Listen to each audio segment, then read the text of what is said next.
So, model, actor, and now New York Times best-selling author, Emily Ratajkowski, welcome to Audible Sessions. Thank you so much. Thanks for having me. It's really wonderful to be here. So great to have you. And your book, My Body, is a collection of essays. It's about beauty and power and capitalism and all of those things. And you start with a really gorgeous essay about beauty. Mm-hmm.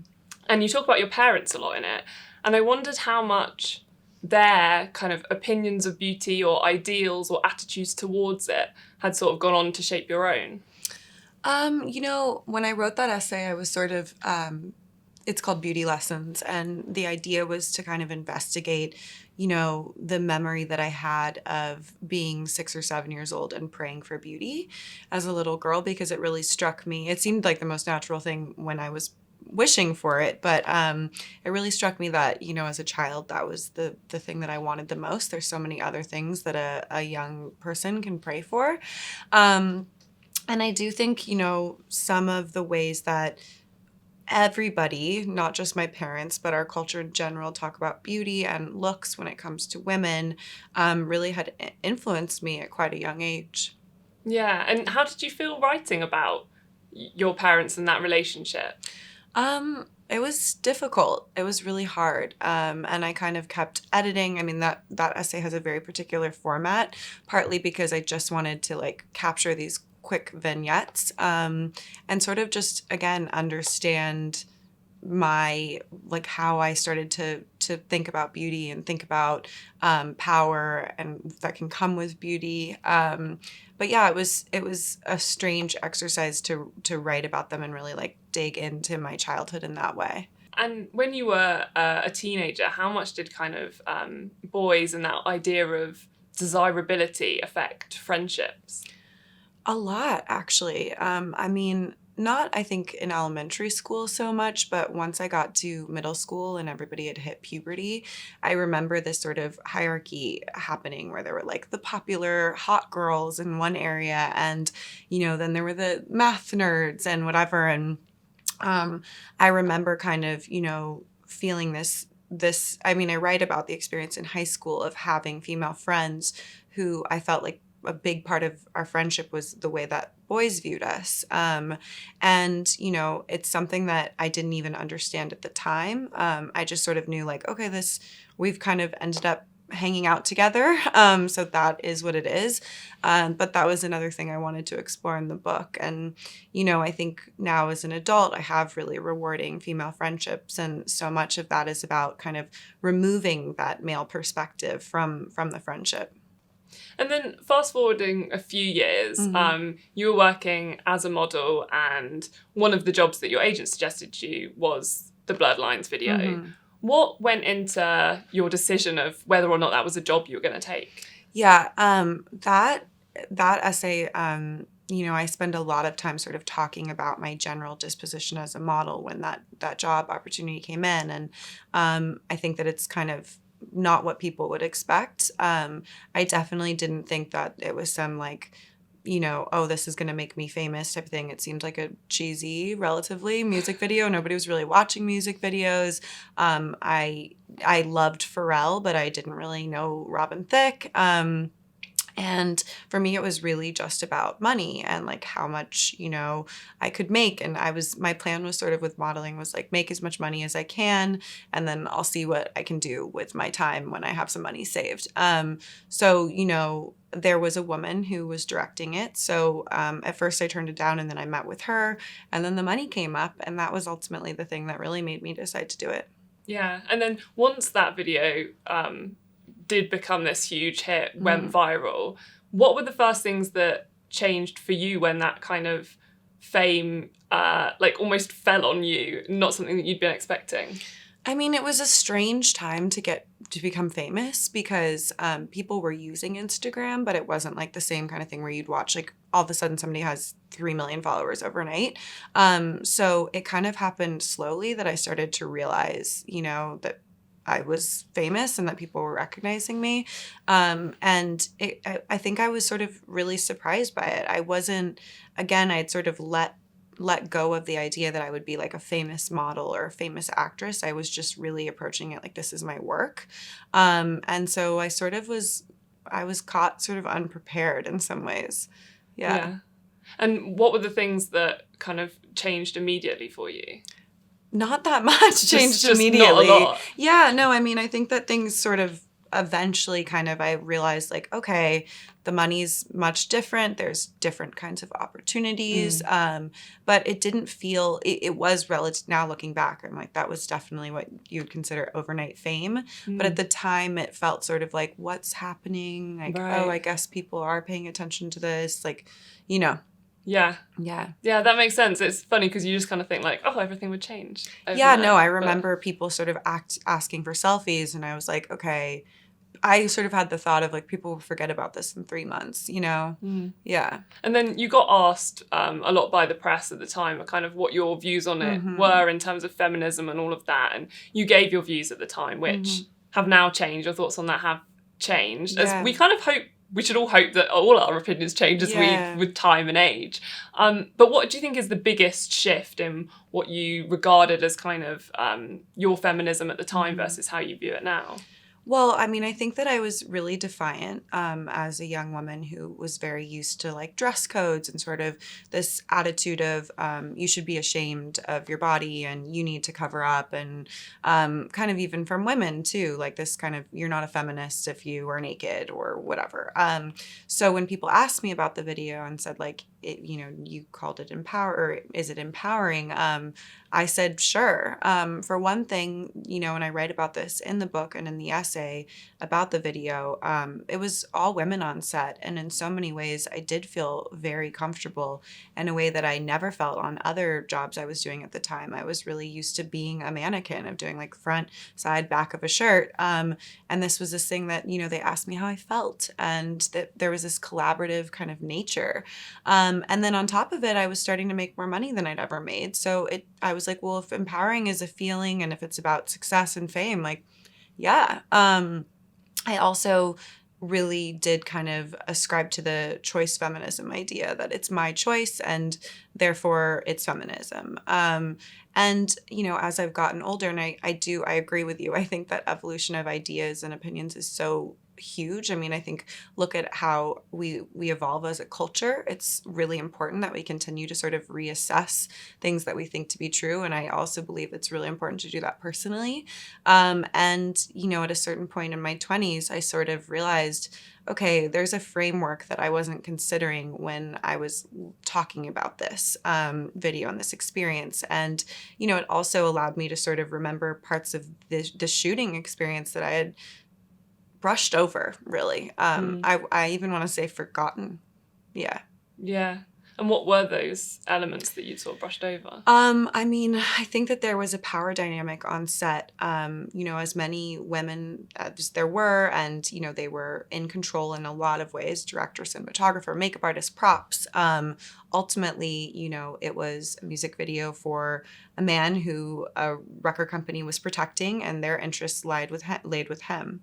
And when you're now kind of reassessing that power dynamic and what is empowering and what counts as feminism, do you feel like your views have shifted kind of in line with societal changes over the last 10 years? Or do you think in some ways it's in spite of some things that are going on in society? Yeah, I don't know. Actually, it's a really good question. No one's asked me that. Watching the book come out and seeing the reaction, I feel both surprised and also like surprised in a really positive way, and also surprised that there are so many. I feel like there's really kind of a younger generation of feminist thinking and then an older one, and seeing that divide kind of shocked me because I felt like everyone was going to be on the same page. I